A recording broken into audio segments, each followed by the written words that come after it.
মার কাছে বলবা, বাবার কাছে বলবা, দয়ার নজর দিয়ে একটা বার তাকাবা, একটা কবুল হজের সওয়াব তোমার আমলনামায় লেখা হয়ে যাবে।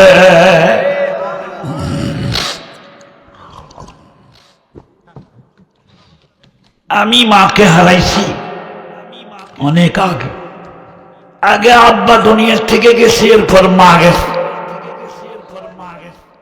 আমার মা মৃত্যুর পূর্বে আমার হাত ধরে বলল, বাদাম শোনো, তোমার কাছে আমার একটা আদেশ, যেদিন আমি মারা যাব আমার মাথার কাছে বসে সূরা ইয়াসিন পাঠ করতে হবে। আমি বললাম, মা সারা বাংলাদেশে ঘুরে বেড়াই, তুমি কবে বলবা, আমি কবে বাড়ি থাকবো এটা তো বলতে পারি না। মা বলে, আমার মন বলতেছে তুই থাকবি। আলহামদুলিল্লাহ বলেন। বাইরে আমার মায়ের দোয়া বিফলে যায় না। মা বলার সময় কাছেই ছিলাম, মার মাথা আমার হাতের উপরে ছিল, আমি তেলাওয়াত করতেছিলাম, মা প্রাণ পাখিটা বের হয়ে গেল। মা বলেছিল, বাজান কবরে তুই নামবি, কবর থেকে ওঠার পরে সব মানুষ যখন অনুষ্ঠান থেকে বিদায় হয়ে আসবে, তুই আমার মাথার কাছে দাঁড়াইয়া সূরা বাকারার প্রথম রুকু, পায়ের কাছে দাঁড়াইয়া সূরা বাকারার শেষ রুকুটা পাঠ করবি, আর আমি মার জন্য একটু কান্দা কান্দা দোয়া করবি। তোর বক্তৃতায় শুনছি আওমিন ওয়ালাদিন থাকতে ইসলামের বিরুদ্ধে কথা বলে, এটা সহ্য করা যায় না। ইসলামের পোশাক পরে, যারা ইসলামের পোশাক নাই তাদের মুখে না মানায়, তুই টুপি মাথার দিয়া ইসলামের বিরুদ্ধে কথা বলো, লজ্জা করে না? এই জন্য পায়ে ধরে বলে দেয়, আউল বাউলের ধান্দার জান করেন না। আপনার বেলকুচি থানার মানুষ, সিরাজগঞ্জ ডিস্ট্রিক্টের মানুষ, ওরা সচেতন। এদেশে আলেম ওলামা বেশি, মাহফিল বেশি। আল্লাহু আকবার বলেন। মাহফিল বেশি হলে বাউলদের গান হবো না, এই জন্য আগে মাথা গরম। আচ্ছা আপনারা বলেন, এত মাহফিল কি আগে হইতো? আমি রাজাপুর ওই দাখিল মাদ্রাসা মাঠে আসতাম অনেক আগে। বাইরে আমার, আমি যখন ছাত্র মানুষ তখনও দেখছি বাংলাদেশে এত ওয়াজ হয়নি। আল্লাহর শুকর, একটু জোরে কোন আলহামদুলিল্লাহ। এখন যুবকরাও তাফসীর মাহফিল দিচ্ছে। আচ্ছা, কোন তাফসীর মাহফিলে ঢোলবাসী বাজে? আচ্ছা আপনারা একটু বলেন, গান বাদ্য হালাল না হারাম? যাক, আর সময় নষ্ট করতে চাচ্ছি না আমি, সময় আমার প্রায় শেষের দিকে। বন্ধুরা আমার, আরজ করতেছিলাম আপনাদের সামনে, মেয়েদের কয়টা কাজ? 1 নম্বর 5 ওয়াক্ত নামাজ, আম্মা জানরা কান লাগান। 2 নম্বর রমজান মাসের রোজা। 3 নম্বর পর্দা মতো চলা। 4র্থ নম্বর স্বামীর আনুগত্য করা। প্রাণের স্বামী আমার, আমি আপনার যথেষ্ট খেদমত করার চেষ্টা করেছি। রাসূল বলেছেন, যে নারীর ইন্তেকালের সময় তার স্বামী যদি সন্তুষ্ট থাকে তার উপরে, ওয়া যাওজুহা আনহা রাজিন দাখালাতিল জান্নাহ, ওই নারী মরতে দেরি, জান্নাতের দুয়ার খুলতে দেরি হবে না। আর যে সন্তান দুনিয়ার থেকে বিদায় নেবে, অথবা বাপ মা বেঁচে আছে, তার বাপ মা সন্তানের প্রতি রাজি, আল্লাহ তার প্রতি রাজি, ওই সন্তানের জন্য আল্লাহর জান্নাতের দরজা খোলা। কিন্তু বড় আফসোসের বিষয়, বউ পাইয়া মা বাবার কথা ভুলে যায়। আচ্ছা, মায়ের ঋণ কি আমরা কেউ শোধ করতে পারবো? বাবার ঋণ,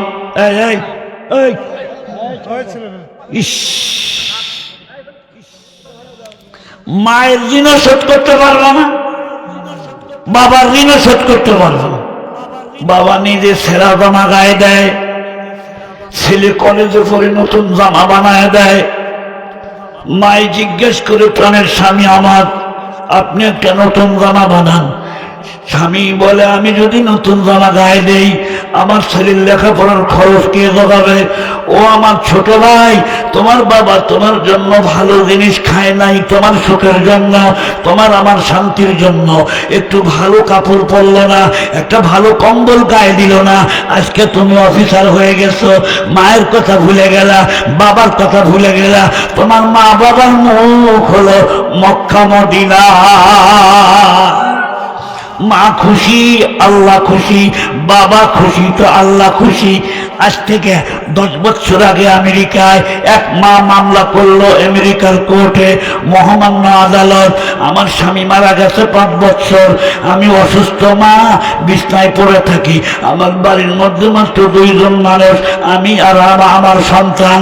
ও মহামান্য আদালত, আমার ছেলে 5 বছরের মধ্যে একদিনও আমার ঘরে আসিয়া আমার কাছে বসিয়া আমার গায়ে হাত দিয়া আমার মাথায় হাত দিয়া একদিনও বলো নাই মা তুমি কেমন আছো।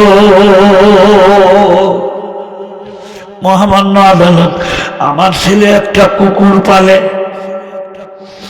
খ্রিস্টানরা কিন্তু কুত্তা পালে, কুত্তা পালে না? খুব পবিত্র জিনিস নাকি? কুত্তা পালে। আমার ছেলে প্রতিদিন এই কুকুর নিয়ে হাঁটতে যায়, মর্নিং ওয়াক করার জন্য যায়, এই কুকুরকে নাস্তা খাওয়ায়, এই কুকুরকে আদর করে, কুকুরকে নিয়ে ঘুম পাড়ে। ও মহামান্য আদালত, আমি যদি একটা খ্রিস্টান নারী, কিন্তু আমি তো একটা মা, আমার মন কি চায় না ওই বাচ্চাকে আমি কোলে পিঠে করে মানুষ করেছি, ওকে 10 মাস পেটে ধারণ করেছি, আমি প্রসবের পেইন সহ্য করেছি আমি। ও মহামান্য আদালত, আমার ছেলে নিজের হাতে কুকুরকে নাস্তা খাওয়ায় দেয়, ওই হাত দিয়ে যদি আমাকে একটু নাস্তা খিলাই দিত, আমি মার মন খুশি হয়ে যেত। মহামান্য আদালত, আপনি আমার ছেলেকে একটু বলেন, আমি তার কাছে টাকা চাই না, আমি তার কাছে পয়সা চাই না, দিনে একবার যেন আমার সন্তান আমার ঘরে আসিয়া খালি একটু বলে মা তুমি কেমন আছো। ছোট্ট বন্ধুরা আমার, পায়ে ধরে একটা কথা বলে যাই বাইরে আমার, আর কোনোদিন আসতে পারবো কিনা জানি না, হায়াতের রশি কয়েক ঘন্টার আছে আমি জানি না। দেখতে দেখতে 60 বছর পার হয়ে গেল। এই বাংলাদেশের মাটিতে যারা আগে চেয়ারে বসে বক্তৃতা করেছে তারা আজকে নাই। আমরা এখন বর্তমানে যাবার পথে পায়ে ধরে বলে যাই, মারে কষ্ট দিবা, বাবারে কষ্ট দিবা, তোমার দুনিয়াও বরবাদ, আখিরাতও বরবাদ। আমার চোখে দেখা একটা ছোট্ট ঘটনা, বাপে খাইতে বসছে, ছেলে বিএ পাস, মাস্টার না, মা খাইতে বসেছে, ছেলে মাস্টারি করে। স্কুল থেকে বাড়িতে আসিয়ে বউয়ের ঘরে গেছে, বউ কান ভাঙ্গানি দিছে। আম্মা জানতো না হবেন না, একদিন কিন্তু শাশুড়ি আপনিও হবেন না, কামাতা দিন তো দানো।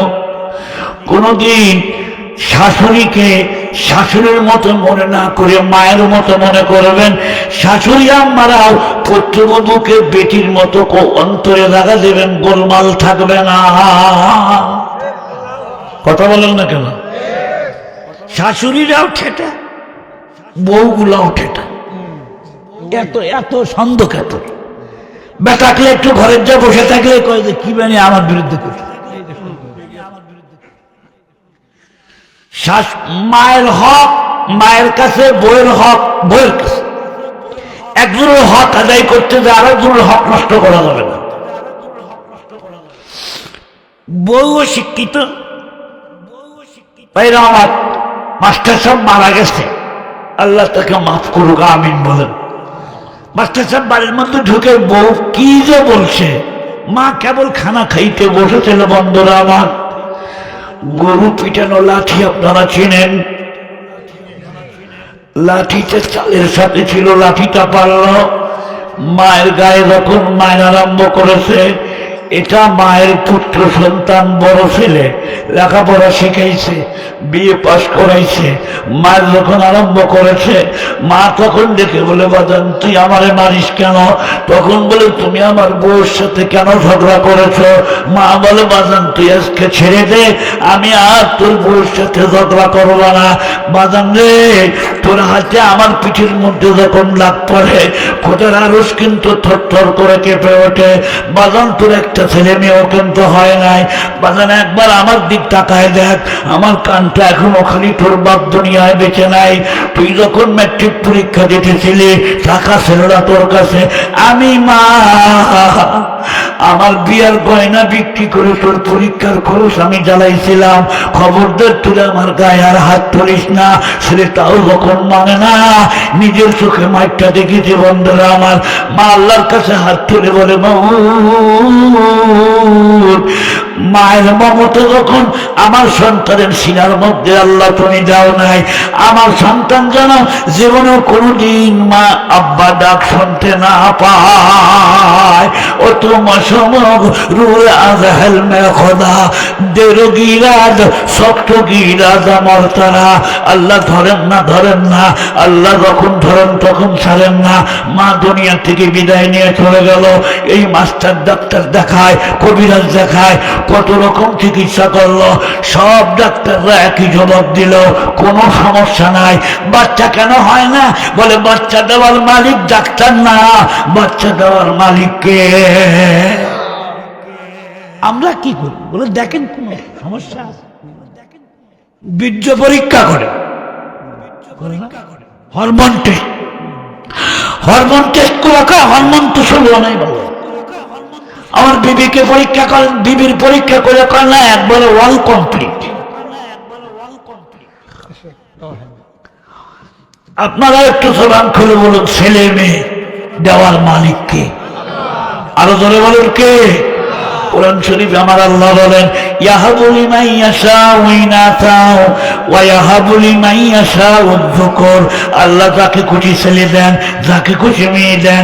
বন্ধুরা আমার, এই মাস্টার আমার কাছে পরামর্শের জন্য আসলো, হুজুর আমার মা তো মারা গেছে, মায়ের কাছে আমি মাপ নিতে পারি নাই। আমি নিজে দেখেছি বন্ধুরা আমার, এই মাস্টার সাহেব হজ করে আসছেন, আমার কাছে পরামর্শ নেয়, হুজুর আমার মায়ের কবর এইটা। প্রত্যেক দিন ফজরের নামাজ পড়ে মায়ের কবরের পাশে দাঁড়ায় খালি কান্দে। আমি বলি, ভাইজান গাছের গোড়া কাইটা মাথায় পানি দিলে কোনো কাজ হবে না। আব্বা আম্মা যখন বদদোয়া করে, মা বাবার বদদোয়ার আরশের মাঝখানে কোনো পর্দা থাকে না, সাথে সাথে এটা কবুল হয়ে যায়। সত্য বন্ধু রে, কোনদিন মা বাবার মনে কষ্ট দিবে না। তোমার মা বাবার মুখ হলো মক্কা মদিনা, মুহাম্মদুর রাসূলুল্লাহ বয়ান ফরমান, একবার বাজার থেকে আইসা মার কাছে বলবা, বাবার কাছে বলবা, বয়ান নজর দিয়ে একটা বার তাকাবা, একটা কবুল হজের সওয়াব তোমার আমলনামায় লেখা হয়ে যাবে।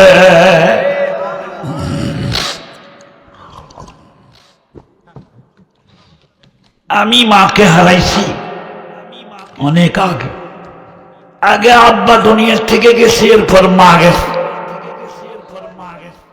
আমার মা মৃত্যুর পূর্বে আমার হাত ধরে বললো, বাদাম শোনো, তোমার কাছে আমার একটা আদেশ, যেদিন আমি মারা যাব আমার মাথার কাছে বসে সূরা ইয়াসিন পাঠ করতে হবে। আমি বললাম, মা সারা বাংলাদেশে ঘুরে বেড়াই, তুমি কবে বলবা, আমি কবে বাড়ি থাকবো এটা তো বলতে পারি না। মা বলে, আমার মন বলতেছে তুই থাকবি। আলহামদুলিল্লাহ বলেন। বাইরে আমার মায়ের দোয়া বিফলে যায় না। মা বলার সময় কাছেই ছিলাম, মার মাথা আমার হাতের উপরে ছিল, আমি তেলাওয়াত করতেছিলাম, মা প্রাণ পাখিটা বের হয়ে গেল। মা বলেছিল, বাজান কবরে তুই নামবি, কবর থেকে ওঠার পরে সব মানুষ যখন অনুষ্ঠান থেকে বিদায় হয়ে আসবে, তুই আমার মাথার কাছে দাঁড়াইয়া সূরা বাকারার প্রথম রুকু পায়ের কাছে দাঁড়াইয়া সূরা বাকারার শেষ রুকুটা পাঠ করবি, আর আমি মার জন্য একটু কান্দা কান্দা দোয়া করবি। তোর বক্তৃতায় শুনছি, আমিন ওয়ালাদিন সালিহিন ইয়াদউ লাহু, নেককার সন্তান দোয়া করলে আব্বা আম্মার কবর আযাব মাফ করে দেয় কে? একটা সন্তান রেখে কবরে যান, মা বাপকে কষ্ট দিবেন আপনারা? একটু কথা দেন, যাদের মা বাবা বেঁচে আছে তারা একটু হাত তোলেন, কষ্ট করে হাত তোলেন। মা অথবা বাবা বেঁচে আছে তারা একটা হাত তোলেন, হাত নামান। যারা হাত তুলতে পেরেছিলেন কথা দেন, কষ্ট দিবেন। অনেক ছেলে আছে মায়ের সাথে কথা কয় না, বাপের সাথে কথা বলে না। এক বাবা কুরবানির দিন আমাকে বলে, হুজুর ছেলে কুরবানি দিয়েছে 1 লক্ষ টাকা, এক পিস গোস্ত আমার বাড়িতে আসে না। আচ্ছা বলেন, এই সন্তান 50 লাখ দিয়ে কোরবানি দিলে কবুল হবে? বললে হবে? আল্লাহর হকের পরে মা বাবার হক। আম্মা জানরা আমার শোনান, একটা মেয়ে মানুষ যদি, রসুল বলেন, যদি কোন মানুষ হইয়া মানুষকে সেজদা করা বৈধ হতো, আমি বলতাম মেয়ে মানুষ তোমরা স্বামীদেরকে সেজদা করো, মানুষ হইয়া মানুষকে সেজদা করা জায়েজ নাই। একটা সন্তান মা বাবার জন্য কতটুকু প্রয়োজন। অন্ধ ব্যক্তির হাতে যেমন লাঠির দরকার, লাঠি ছাড়া অন্ধ ব্যক্তি হাঁটতে পারে না। ছোট ভাই, একদিন কিন্তু তুমিও বুড়া হয়ে যাবে, একদিন তোমারও লাঠির প্রয়োজন আছে। কামা তাজিনু তুজানো, যেমন কর্ম তেমন ফল।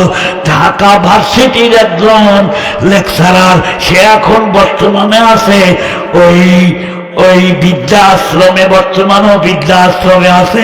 সাংবাদিকদের জিজ্ঞেস করছে আপনার ছেলে মেয়ে কয়জন? কয় 2 মেয়ে 1 ছেলে। ওদের জন্য জীবন কোরবান করে দিয়েছি, লক্ষ লক্ষ টাকা। মেয়ে আর ছেলে মিলা সব টাকা নিয়ে গেছে, সব টাকা বিক্রি করে দিয়া এই সন্তানটাই আমাকে এখন এই বৃদ্ধাশ্রমে রেখে গেছে। ছোট্ট বন্ধুরা রে, কোন আলেমের বাবাকে বৃদ্ধাশ্রমে দেখতে পাবেন না, কোন হাজি সাহেব, কোন আলেম ওলামার বাবাকে বৃদ্ধাশ্রমে দেখতে পাবেন না। তার কারণ আলেম জানে মারে কষ্ট দিলে আমার আল্লাহ সন্তুষ্ট হইয়া যায়। ওই মা বাবার জন্য আজকে আপনারা অনেক দান খয়রাত করেছেন। দান খয়রাত কারা কারা করছেন একটু হাত তুলে দেখান তো দেখি, কারা কারা দান খয়রাত করেছেন? হাত তুলেন। টাকা দিছেন কারা কারা? হাত তুলেন। হাত নামানো আগে নামালেন কে? আমি একটু দেখি কারা কারা, ভালো করে হাত তুলেন। আরে মাশাআল্লাহ, হাত নামান। আচ্ছা, যারা হাত তুলতে পারলেন না, আচ্ছা আপনাদের যমুনা নদীতে যদি নৌকা ডুবে যায়, যদি আশেপাশে বাড়িঘর না থাকে, ধরুন 10 মাইলের মধ্যে কোনো বাড়িঘর নাই, এমন জায়গায় নৌকা ডুবে গেছে, ওই নৌকার মধ্যে 5 জন মানুষ আছে, সাঁতার জানে না। ওই লোকগুলো যেমন বিপদে, রসুল বলেন মানুষ যখন কবরে যায় তার চাইতে বেশি বিপদে পড়ে। ওরা তাকিয়ে থাকে, ছেলে আমার মা ফেলে গেছে, দেখে আমার জন্য কি দোয়া করে আসে। মার জন্য দোয়া হবে, বাবার জন্য দোয়া হবে। 2টা কথা বলে বিদায় নিব। মাস্টার কিন্তু পরীক্ষায় ফেল করবে, আলেম পরীক্ষায় পাস করবে। কথা 2টা বলতে 3 মিনিট সময় লাগবে। বলবো, কারা কারা শুনবেন? হাত তুলে দেখান। 2 হাত তোলেন, 2 হাত উঁচু করে হাত তোলেন। নারায়ে তাকবীর, একটু আওয়াজে নারায়ে তাকবীর। হাত নামান। বন্ধুরা আমার, আমি আপনাদের এখন আপনাদের ডিস্ট্রিক্টেরই ভোটার, সিরাজগঞ্জ পৌরসভার ভোটার। আমি এখন মাঝে মাঝে আমি বাড়িতে যাই, সিরাজগঞ্জে বাসা করেছি আমি। আমার শ্বশুর বাড়ি তো আপনাদের এলাকায় কদমতলী, হাজি আলতাফ হোসেন ছিল আমার শ্বশুর। ভাইরা আমার, আমি দূরের মানুষ না, খুব কাছের মানুষ। আপনাদেরকে দিল দিয়া ভালোবাসি। বিলাল ভাইয়ের হাতে অনেক টাকা পয়সা আপনারা দিয়েছেন, এমন কোনো বন্ধু কি নাই? হুজুর আমি মায়ের জন্য আপনার হাতে কিছু দেওয়ার জন্য রেখে দিয়েছি, আপনার হাতে একটু দিতে চাই, যদি থেকে থাকেন একটু জলদি করে উঠে আসেন। বলা তো যায় না কোন দিনের দোয়া কার আল্লাহর দরবারে কবুল হবে। আসেন কোনো বন্ধু আমার হাতে কিছু দেওয়ার মতো, আমার হাতে দেওয়ার মতো। মজিদ মাস্টারের স্ত্রী 500 টাকা, আল্লাহ কবুল করো, আমিন বলেন। আর চলে বলেন আমিন। আম্মাজানদের কাছে, আম্মাজানদের কালেকশন হয়েছে, মেয়েদের কাছে রুমাল পাঠাইছিলেন, আম্মাজানরা আপনাদেরকে নিয়েই তো আজকে কথা বলতেছে। কি বলেন? মেয়েদের নিয়ে কথা বলছি না। আচ্ছা, আপনারা যারা ভিতরে রুমাল কালেকশন হয়েছে, এখানে রুমাল কালেকশন হয় না। কালেকশন শুনে, হ্যাঁ মাশাআল্লাহ, আসমা খাতুন নামে আমার এক আম্মা জানে 1000 টাকা, আল্লাহ কবুল করো, আমিন বলেন। সিরাজগঞ্জের মানুষ এত দাতা, আমি নাটোর ডিস্ট্রিক্টের মানুষ, এতক্ষণ কালেকশন ঠিক করলে খিচুড়ি দেন আর পোলাও দেন আর বিরিয়ানি দেন, লোক ব্যক্তি চলে গেলেন। সিরাজগঞ্জের মানুষ এত লম্বা সময় আপনারা কালেকশন দিয়েছেন, বেলাল ভাইয়ের হাতে কেউ 1/2 জায়গা দিয়েছেন, কেউ 1 জায়গা দিয়েছেন। বন্ধুরে, আমি গুনাহগারের হাতে কিছু দিতে চাইলে একটু জলদি করে উঠে আসেন। মাশাআল্লাহ, সাইদুল হোসেন 500 খান টাকা, আর এক ভাই দিল 200 খান টাকা, আর এক বাবাজি দিল আমার আল্লাহ 100 খান টাকা। আল্লাহ কবুল করো। যারা আমার হাতে 100 করে টাকা দিতে চান, 50 টাকা গরিব উঠে আসেন না, দিয়ে যান, আমার হাতে দিয়ে দেয়, বসেন। আর রুমালগুলা নিয়ে একটু ভিতরে যান। আপনারা মনে করেন না হুজুর লম্বা সময় কালেকশন করবে। শোনন, আমি আপনাদেরকে একটা কথা বলি, আমি এখন বয়স হয়েছে, আমার বয়স হয় না, কথা কন না কে বয়স